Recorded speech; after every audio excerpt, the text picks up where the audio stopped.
이번 주 서울 아파트값이 지난해 9.13 대책 이후 가장 큰 폭으로 오른 가운데 청약시장도 덩달아 뜨거워지고 있습니다. 여전히 고공행진 중인 부동산 시장의 현 주소를 알아보겠습니다. 당초 오늘로 예상됐던 금호산업과 HDC 현대산업개발 간 아시아나 매각 주식 매매 계약이 미뤄졌습니다. 협상이 난항을 겪는 이유가 무엇인지 주요 쟁점들을 짚어봅니다. 오르기만 하는 집값에 불안한 신혼부부들이 빚을 지더라도 집을 사는 것으로 나타났습니다. 집을 산 사람이 얼마나 되는지와 부채 상황 등을 알아봤습니다. 액상형 전자담배의 성분 분석 결과 중증 폐질환 의심 물질이 검출됐습니다. 질병관리본부는 해당 성분이 인체에 얼마나 나쁜지 조사해 내년 상반기 발표할 예정입니다. 이상 오늘의 주요 뉴스입니다.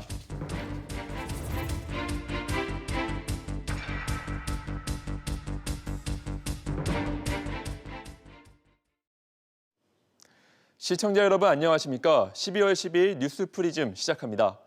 이번 주 서울 아파트값이 지난해 9.13 대책 이후 가장 큰 폭으로 오르며 거침없는 상승세를 이어갔습니다. 상황이 이렇자 어떻게든 서울에 내 집 마련을 하려는 사람들이 신규 아파트 분양에 대거 몰리고 있습니다. 김한진 기자의 보도입니다. 이번 주 서울 아파트값은 0.17% 올라 24주 연속 상승세를 이어갔습니다. 지난해 9.13 대책 발표 이후 가장 큰 주간 상승폭입니다. 강남과 서초 등 강남 4구가 0.25% 올랐고 양천구는 대학 입시 정시 확대에 따른 학군 수요와 재건축 기대감에 0.54%나 올랐습니다. 추가 규제 우려, 급등 피로감 등으로 매수 심리는 다소 위축되었으나 양도소득세 중과 이런 문제 때문에 좀 매물이 안 나오는 것도 있고 매물 부족과 추가 상승 기대감으로 상승세는 지속되고 있습니다. 이런 가운데 더 늦기 전에 내 집 마련을 하겠다는 수요가 청약 시장에 몰리고 있습니다. 서울 영등포 신길 뉴타운 3구역에 짓는 한 아파트는 1순위 청약 마감 결과 187가구 모집에 2만 1,400여 개의 청약 통장이 몰려 평균 114대 1의 경쟁률을 기록했습니다. 일부 물량을 추첨으로 뽑는 전용 면적 114제곱미터에는 단 9가구 모집에 6,400여 명이 몰리면서 700대 1이 넘는 경쟁률을 기록했습니다. 민간택지 분양가 상한제를 시행하면서 향후에 주택 공급이 부족할 거라고 하는 수요자 입장에서는 불안감 때문에 청약 시장으로 몰리는 거라고 생각이 되고요. 내년에도 서울 아파트값이 안정세를 보이지 않으면 청약 시장은 올해보다 더 뜨거워질 것으로 예상됩니다. SBS CNBC 김한진입니다. 올해 분양이 유력했던 서울 주요 재건축 사업들이 결국 분양을 못하고 해를 넘기게 됐습니다. 정부 규제와 조합 내부 갈등까지 여러 문제가 얽혀있기 때문인데요. 황인표 기자와 얘기 나눠보겠습니다. 황 기자, 네. 먼저 임대아파트 통매각 추진으로 논란이 됐던 신반포 3차 아파트부터 보겠습니다. 현재 상황이 어떻습니까? 네, 이 아파트 위치가요. 3.3제곱미터당 1억 원으로 우리나라에서 이제 가장 비싼 아파트 바로 옆에 있습니다. 이제 이 단지가 신반포 3차 아파트인데 이 재건축에서 일반적으로 그 조합원들이 이른바 로열층을 먼저 배정을 받거든요. 이 아파트의 경우 이제 보시는 것처럼 한강과 맞닿아 있다 보니까 한강과 가까운 쪽이 이른바 로열층이 되는데 지난달에 이제 변경된 배치도가 나왔습니다. 그런데 이 배치도를 보니까 한강변 아파트의 조합원 배정 물량이 서너 채밖에 되지 않아서 일부 조합원들이 반발하고 있다고 합니다. 조합원 얘기 한번 들어보시죠. 조합원한테 가는 공급량이 몇 개가 없는 거예요. 그러면 한강변을 누가 가져간다는 얘기예요. 배치도 장난을 한 걸 보고는 뭐가 이쁘나 싶더라고요. 조합원들한테 이득이 되는 게 없는 거잖아요. 이 아파트는 앞서 임대주택 통매각을 추진했는데요. 이 선호도가 높은 한강변 아파트를 결국 조합원에게 배정하지 않고 임대업자에게 이제 팔아넘기려는 건 아니냐 이런 의혹까지 지금 나오고 있는 상황입니다. 이 사실 확인을 위해서 재건축조합장에게 전화도 하고 메시지도 보내봤지만 아직까지 응답은 없었습니다. 네, 최근 한남 3구역 재개발 입찰물도 관심인데 이 역시 해를 넘기게 됐죠? 네, 원래 다음 주에 시공사가 결정될 예정이었거든요. GS건설과 현대건설, 이 대림산업 등 이 세 개 건설사가 입찰에 뛰어들었다가 이 건설사의 제안서에 위법 사항들이 확인되면서 결국 내년으로 시공사 입찰이 미뤄지게 됐습니다. 반년 정도 사업이 늦춰지긴 했지만 이 재입찰 때 이들 건설사들이 다시 한번 도전을 할 수가 있습니다. 문제는 지금 이들 건설사들이 검찰 조사를 받고 있다는 건데요. 만약에 기소 기소가 되고 재판에서 건설사들이 유죄 판결을 받게 되면 관련법에 따라서 시공사 결정이 취소될 수도 있습니다. 사업이 다시 원점으로 돌아가게 되는 건데요. 이 다른 건설사들이 대신 나올 수 있지 않겠느냐. 그런데 이 다른 건설사들 같은 경우에는 한남 3구역이 워낙 큰 사업장이다 보니까 위험도가 큰데 그에 비해서 수익성은 좀 적다 이러면서 적극적으로 나서고 있지는 않은 상황입니다. 이래저래 논란이 많은데 그럼 다른 재건축 단지들은 분위기가 어떻습니까? 네, 뭐 단일 아파트로 이제 국내 최대 재건축 단지가 되는 둔촌주공 같은 경우 이 조합원 다수가 주택도시보증공사가 정한 분양가가 너무 낮다며 반발하고 있는 분위기입니다. 한편에서는 이 상한제를 피하려면 그냥 이 분양가를 받아들이고 최대한 빨리 분양하자 이런 목소리도 나와서 좀 조합원들 분위기가 나눠져 있는 그런 상황이고요. 이주를 코앞에 두고 사업이 중단된 그 반포주공 1단지 같은 경우에는 일부 조합원들이 그 시공사인 현대건설이 무상 이주비와 특화 설계 약속을 어겼다면서 시공사 선정을 취소해야 된다 이런 목소리를 내고 있습니다. 이 반포주공 1단지 같은 경우에는 단지 안에 그 LH 소유 땅이 있는데 이 땅을 놓고 LH와 조합 간의 소송전이 곧 시작될 것으로 보입니다. 만약에 대법원 판결까지 기다리려면 최대 몇 년 동안 이 재건축 사업이 올 스톱될 수도 있습니다. 네, 잘 들었습니다. 경찰이 효성그룹 조성래 명예회장과 아들인 조현준 회장을 횡령 등의 혐의로 검찰에 넘깁니다. 회사 돈으로 각종 형사사건의 변호사비를 지불했다는 혐의입니다. 권세욱 기자의 보도입니다. 조 명예회장 부자는 조세 포탈 혐의 등으로 각종 수사를 받는 과정에서 회사 돈으로 변호사 비용을 대납했다는 의혹을 받고 있습니다. 경찰은 혐의 조사를 위해 지난 10월에 조 회장을 불러 조사하기도 했습니다. 혐의 다 인정하십니까? 조금 많이 알겠습니다. 이 사건과 별개로 조 회장은 200억 원대 횡령 배임 혐의로 기소돼 징역 2년을 선고받고 항소한 상태입니다. 조 회장은 주식 재매수 대금 마련을 위해 개인 회사에 179억 원의 손해를 입힌 혐의로 지난해 1월 기소됐습니다. 개인 돈으로 산 미술품을 회사에 고가로 팔아 12억 원 손해를 입힌 혐의와 허위 채용 수법으로 16억 원을 횡령한 혐의도 받았습니다. 집안 문제로 여러 가지 무리를 일으켜서 죄송스럽게 생각합니다. 각종 의혹으로 재판과 수사가 진행 중인 가운데 효성 총수 일가는 4세 승계에 나선 것으로 관측됩니다. 조현준 회장과 조현상 사장의 미성년 자녀들은 최근 40억 원 규모의 회사 주식을 사들인 바 있습니다. SBS CNBC 권세욱입니다. KT가 이사회를 열고 조금 전 차기 회장 후보군을 확정했습니다. 취재기자 연결해 자세한 소식 알아보겠습니다. 최나리 기자. 네, 최나리입니다. 네, KT가 회장 후보군을 발표했다고요? 네, KT 지배구조위원회가 이사회를 마치고 차기 회장 후보군을 확정했습니다. 심사 후보 37명 가운데 면접 대상자는 9명으로 추려졌습니다. 동의를 얻은 후보자에 한해서 밤 9시쯤 이름까지 공개할 방침입니다. 명단 공개는 회장 선임 때마다 반복됐던 외압과 투명성 논란을 막기 위한 것입니다. 그러면 다음 절차는 어떻게 되나요? 회장 후보 심사위원회가 압축한 후보 가운데 1명을 최종적으로 선정합니다. 이르면 올해 안에 최종 후보 윤곽이 드러날 것으로 보이는데요. 내년 3월 정기주주총회에서 회장을 선임하면 모든 절차가 끝나게 됩니다. 한편 오늘 이사회에서 회장 후보 심사위도 구성됐습니다. 사회이사 8명 전원과 사내이사 1명을 포함해 모두 9명으로 구성됐습니다. 위원장은 이사회 의장인 김종구 사회이사가 맡습니다. SBS CNBC 최나리입니다. 아시아나항공 매각 작업이 진통을 겪고 있습니다. 당초 오늘로 예상됐던 금호산업과 HDC 현대산업개발 간 주식 매매 계약 체결은 이뤄지지 않았습니다. 자세한 내용 취재기자 연결해 알아봅니다. 이한나 기자. 네, 이한나입니다. 네, 두 회사 간 주식 매매 계약 체결이 이뤄지지 않았다고요? 네, 오늘로 관측됐던 아시아나항공의 주식 매매 계약 체결이 성사되지 않았습니다. 앞서 금호산업이사회는 HDC 현대산업개발 미래에셋대우 컨소시엄의 우선 협상 대상자 지위를 이번 달 12일까지로 부여한 바 있습니다. 때문에 오늘 계약 체결이 이뤄질 것으로 예상되는데요. 협상 과정에서 양측이 이견을 좁히지 못해 계약을 체결하지 못했습니다. 기존 예측과는 다른 결과가 나온 건데 계약이 불발된 구체적인 이유가 뭔가요? 네, 쟁점은 크게 두 가지입니다. 구주 가격과 우발 채무에 따른 손해배상 한도인데요. HDC 컨소시엄은 금호산업의 기대에 미치지 못하는 구주 가격을 제시한 것으로 알려졌습니다. 업계 관계자에 따르면 최근 양측은 구주 가격에 대해서는 입장 차이를 상당하게 좁혔지만 우발 채무 문제가 불거졌습니다. HDC는 지난해 아시아나항공 기내식 사태에 따른 과징금과 소송 결과 등으로 우발 채무가 예상보다 클 경우에 대해 우려를 제기한 것으로 알려졌습니다. 때문에 HDC는 특별 손해배상 한도를 일정 비율 명시할 것을 주장한다고 전해졌는데요. 금호 측은 이에 대해 난색을 표한 것으로 알려졌습니다. 쉽게 결정하기 어려운 문제 같은데 양측의 입장은 어떤가요? 네, 양측은 구체적인 입장을 밝히지는 않고 있습니다. 다만 금호산업 관계자는 매각 체결 일자를 특정할 수는 없지만 연내 매각으로 봐달라고 말했습니다. HDC 현대산업개발은 시한을 정해주진 않았지만 지속적으로 협의 중이라고 밝혔습니다. SBS CNBC 이한나입니다. 이제 관심사는 매각이 성사될지 아니면 무산될지입니다. 앞으로의 전망은 어떤지 안재희 기자와 짚어보겠습니다. 안 기자, 이 앞선 보도에서도 그렇지만 특히나 양측 간 이견이 큰 부분이 이 우발 채무 문제라고요?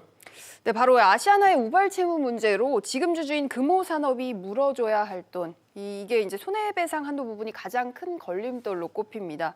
HDC는 아시아나항공이 과거 기내식 사건과 관련해서 앞으로 과징금 등 리스크를 비용으로 반영을 해야 된다 이런 입장입니다. 그러면서 특별 손해배상 한도로 구주 가격의 10%를 달라 이렇게 요구를 하고 있는데요. 금호 측은 과도하다면서 5% 정도로 합의하기를 원하는 것으로 알려졌습니다. 희망가보다 낮은 가격의 아시아나의 구주 지분을 팔아야 하는 상황에서 추가로 손실까지 부담해야 한다는 건 좀 부담스럽다 이런 입장인 겁니다. 이렇게 평행선이 계속된다면 매각 협상 판이 깨지지는 않을까요? 그런데 그럴 가능성은 아직까지는 낮아 보입니다. 왜냐하면 큰 틀에서 합의는 끝났기 때문에 이번 지연은 양측 간의 협상력을 극대화하는 과정에서 발생된 것으로 보는 분석이 우세하기 때문인데요. 물론 절차적으로 보면 배타적 협상 시한이 끝난 이제 시한이 넘어가면 매각 측이 입찰에 참여했던 다른 후보자에게 예를 들면 애경에게 다시 거래를 제안할 수는 있습니다. 하지만 양측은 배타적 협상 기간을 늘려서 조금 더 이야기를 하겠다는 입장인 거고요. 연내 매각 목표에는 변화가 없다라고 확인을 했습니다. 때문에 2주 안에는 구체적인 결과물이 나올 것으로 보입니다. 금호그룹 입장에서도 연내 매각이 더 유리한 것 같습니다. 맞습니다. 앞서 금호 측이 산업은행과 맺은 계약 때문에 그렇습니다. 연내 매각이 불발되면 이번 매각의 주도권은 지금 금호산업에서 채권단으로 이 주도권이 넘어가게 되는데요. 이 경우에는 금호산업이 챙기게 되는 지분 매각 대금이 더 낮아지고 이는 곧 금호그룹의 재건에 쓰일 실탄이 더 줄어든다는 뜻입니다. 때문에 특히나 금호 쪽에서 연내 매각 성사에 더 적극적으로 나설 수밖에 없다. 이런 분석이 나오고 있습니다. 네, 안 기자 잘 들었습니다. 신한금융지주가 내일 차기 회장 후보 1명을 최종 확정합니다. 지난주 금융당국이 현 지주회장의 채용 비리 재판 관련 법률적인 우려를 전달했는데 그대로 선출 작업을 이어가는 겁니다. 취재기자 연결합니다. 박규준 기자. 네, 박규준입니다. 네, 당국의 경고에도 신한금융지주 회장 선출 일정 계속되는 것 같은데 내일 최종 후보가 정해진다고요? 네, 맞습니다. 신한금융지주 회장 후보 추천위원회는 내일 오전 8시 40분부터 12시까지 후보군 5명에 대한 면접을 순차적으로 진행합니다. 첫 면접자는 이명진 신한카드 사장이고요. 두 번째 면접자는 조용병 현 신한금융지주 회장으로 알려졌습니다. 회추위원들은 오후 1시부터 최종 후보 1명을 확정하기 위한 토의에 들어간 뒤에 그 결과를 이만우 회추위 위원장이 직접 나서서 내일 오후 1시 40분에 직접 발표하기로 했습니다. 아무래도 관심사는 현 조용병 회장이 연임에 성공하느냐 이 부분일 것 같습니다. 네, 그렇습니다. 최종 후보군은 조용병 회장을 포함해서 총 5명입니다. 주력 계열사 대표인 진옥동 신한은행장, 또 이명진 신한카드 사장이 현직으로 포함됐고요. 기존까지 유력한 회장 후보였던 위성호 전 신한은행장과 민정기 전 신한 BNP 파리바 자산운용사장이 전직으로 포함됐습니다. 금융권 안팎에선 조용병 회장이 그간 호실적으로 리딩뱅크를 지켜냈고 또 약체였던 보험 부분을 인수합병을 통해서 키워냈기 때문에 실력으로는 연임에 손색이 없다는 평가가 나옵니다. 하지만 다음 달 채용비리 1심 재판은 조 회장의 연임 여부와 그 이후 행보 등에 영향을 줄 것으로 보입니다. 그런데 박 기자, 조용병 회장이 연임된 상태에서 만약 1심에서 실형을 선고받으면 회장직을 수행하는 데는 문제가 없나요? 네, 그렇습니다. 1심이기 때문에 신한금융 내부 규정상 유죄로 나온다고 해도 회장직 수행하는 데는 문제가 안 됩니다. 내부 규정을 보면 이 금고 이상의 확정 판결, 그러니까 대법원 판결까지 나고 5년이 지나지 않은 경우에 결격 사유가 됩니다. 다음 달에 1심 판결에서 설령 금고 이상의 형이 나온다고 해도 1심이기 때문에 연임엔 문제가 없는 겁니다. 다만 항소 등으로 이 두고두고 재판을 받으러 가야 하는 등의 이 경영상의 차질이 빚어질 가능성은 있습니다. 이와는 별도로 이 금융당국의 경고에도 불구하고 회장 선출을 강행했다는 점에서 이 뒷말이 나올 가능성도 배제할 수 없습니다. SBS CNBC 박규준입니다. 취업이 안 되거나 명예퇴직한 분들 중 창업을 하거나 자영업으로 생계를 이어가는 분들이 많습니다. 그런데 경기 불안이 계속되면서 창업기업 3곳 중 한 곳은 1년 뒤 문을 닫는 것으로 조사됐습니다. 정인아 기자가 보도합니다. 지난해 새롭게 문을 연 기업은 총 92만 개로 사상 최대를 기록했습니다. 그러나 1년 뒤 얼마나 살아남았는지를 살펴보니 3곳 중 2곳만 영업을 유지한 것으로 조사됐습니다. 특히 5년 이상 버틴 기업은 3분의 1도 채 안 됐습니다. 산업별로 보면 금융 및 보험업의 생존율이 가장 낮았습니다. 1년 이내에 폐업한 곳이 절반 가까이 됐고 5년 이상 영업한 곳은 20%가 채 안 됐습니다. 개인 사업자로 간주되는 보험중개사나 대출 모집인들의 진출입이 빈번하기 때문이었습니다. 사업 서비스업과 예술 및 스포츠, 여가 관련 업종의 생존율도 낮게 나타났습니다. 자영업자가 많은 도소매업과 숙박 및 음식점업의 생존율도 평균 이하였습니다. 특히 숙박 및 음식점업은 2017년 기준 14만 6천 곳이 문을 닫으면서 전체 소멸기업 중 가장 큰 비중을 차지했습니다.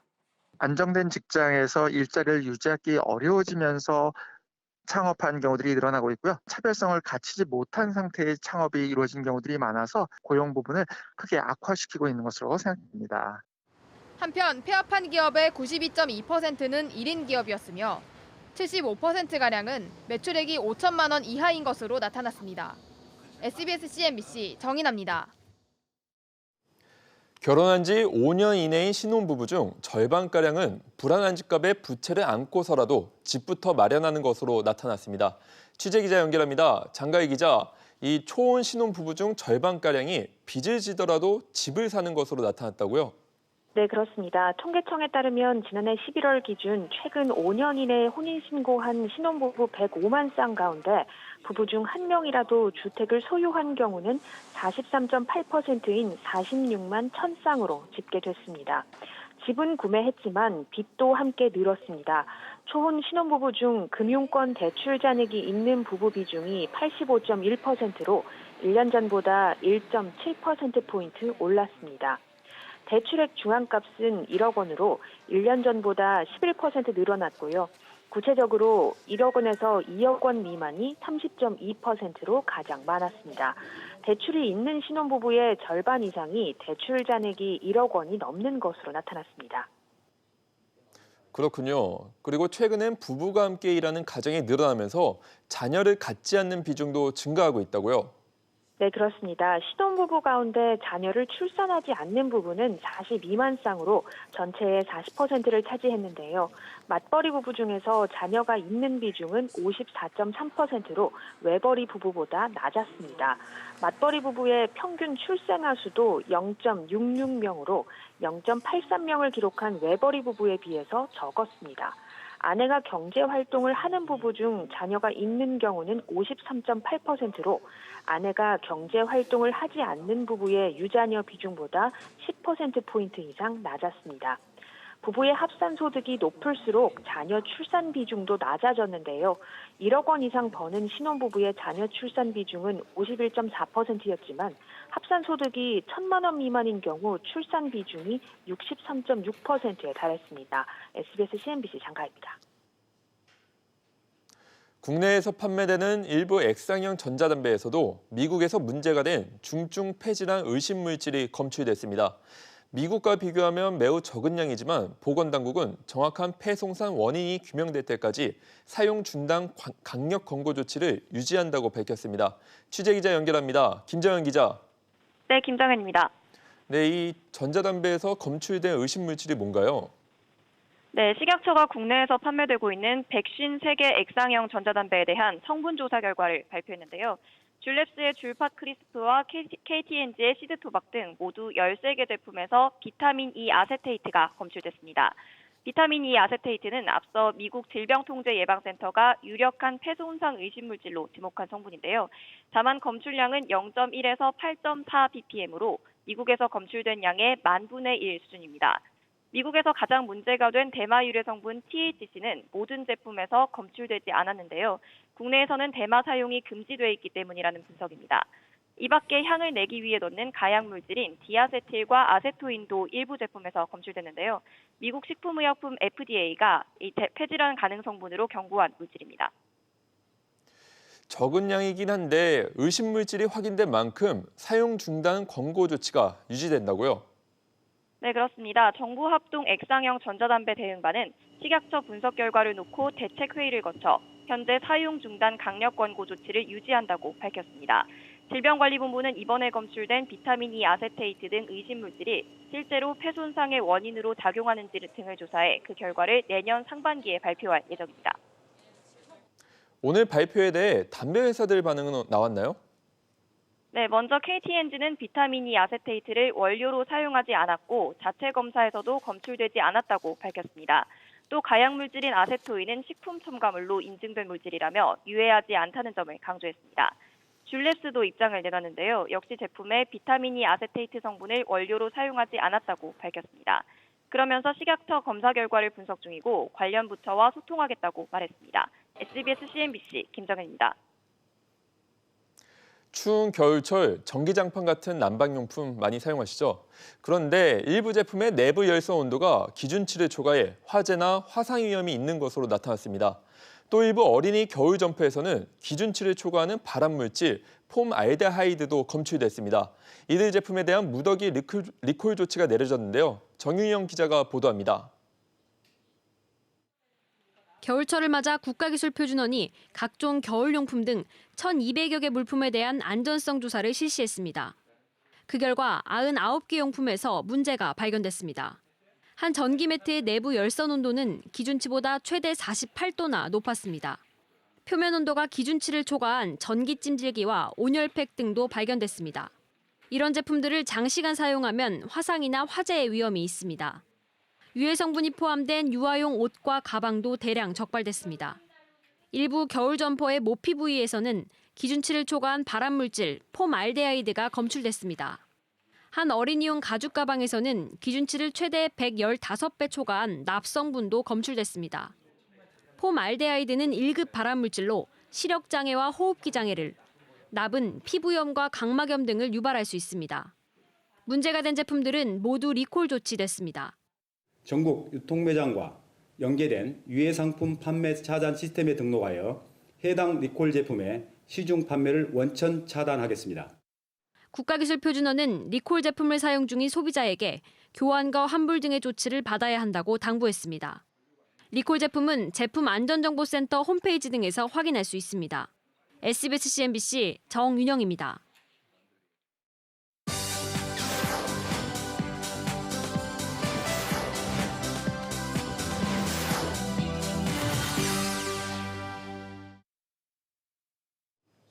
뮤지컬의 본고장 미국 브로드웨이에서 무려 40여 년 동안 롱런한 작품 애니가 연말과 함께 돌아왔습니다.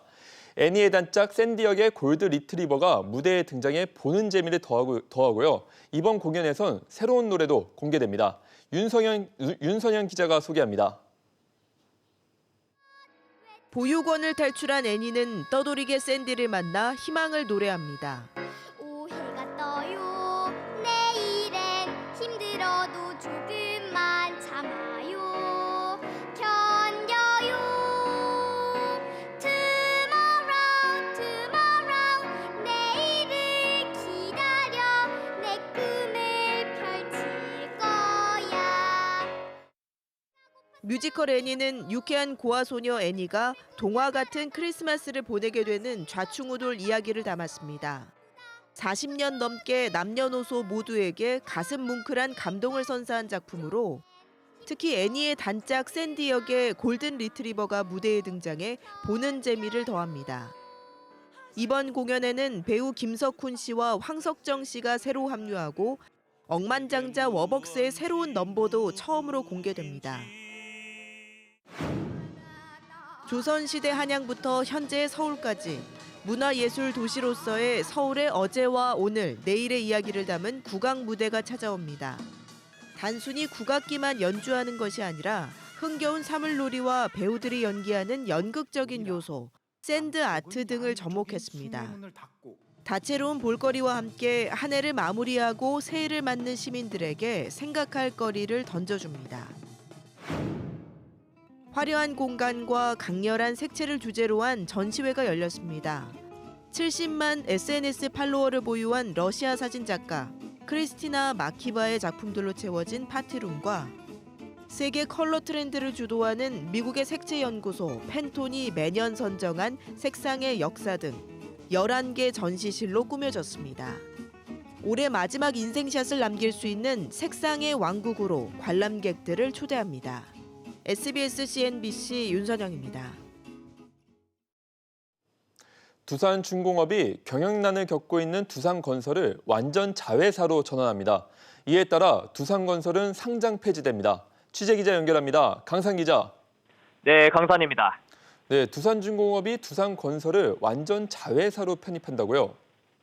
네, 두산중공업이 오늘 이사회를 열고 자회사 두산건설을 완전 자회사로 전환하는 안을 결의했다고 공시했습니다.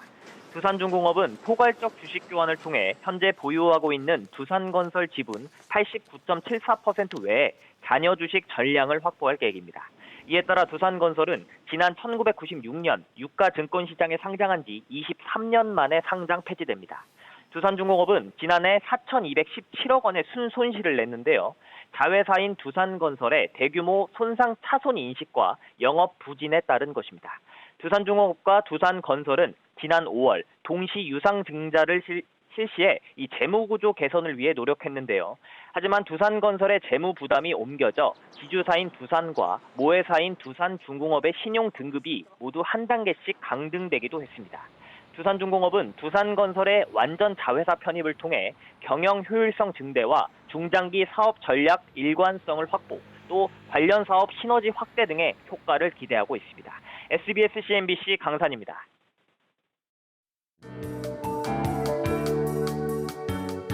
안녕하세요. K웨더 라이프스타일 예보 고광용입니다.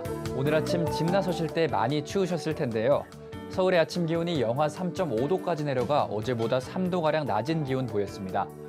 다행히 어젯밤 중서부 지역을 중심으로 내려졌던 한파특보는 오늘 오전 10시를 기해 해제됐지만 한낮에도 서울의 낮 기온 3.4도로 쌀쌀한 날씨를 보였습니다. 내일도 서울의 아침 기온이 영하 3도로 추운 날씨가 이어지겠으니 옷차림 두텁게 하고 나오셔야겠습니다. 이렇게 북서쪽에서 찬 공기가 들어옴에 따라 기온은 내려갔지만 미세먼지가 물러가 오늘은 종일 맑은 하늘 보실 수 있겠습니다. 다만 내일 오후에 중서부 지역을 중심으로 미세먼지 농도가 나쁨 수준까지 오를 수 있어 미세먼지용 마스크 꼭 착용하시기 바랍니다. 또한 강원 영동과 일부 동해안 지역으로는 대기가 매우 건조하겠으니 불씨 관리에 유의하셔야겠습니다. 한편 내일 저녁부터는 중서부 지역과 경북 북부 내륙, 전북 북부 지역에 5mm 내외의 비나 눈이 내리겠습니다. 강원 산간에는 1cm 내외의 눈이 내려 쌓일 것으로 보입니다. 중부지방 아침 기온 인천 영하 1도, 춘천 영하 6도로 춥겠고요. 한낮에는 대전 8도, 수원이 6도까지 오르겠습니다. 동해안 지역 아침 기온 속초와 강릉 영하 1도 보이겠고 낮 기온 강릉 9도, 울진 11도까지 오르겠습니다. 남부지방 대구의 아침 기온 영하 4도로 시작하겠고 낮 기온 광주 10도, 부산 12도까지 오를 것으로 보입니다. 이번 주 일요일까지 서울의 아침 기온 0도 안팎 보이며 춥겠습니다. 또한 모레 중부지방에 비나 눈 소식 들어있고 다음 주 화요일에는 전국적으로 비가 내리겠습니다. 날씨였습니다. 오늘 저희가 준비한 소식은 여기까지입니다. 시청해 주셔서 감사합니다.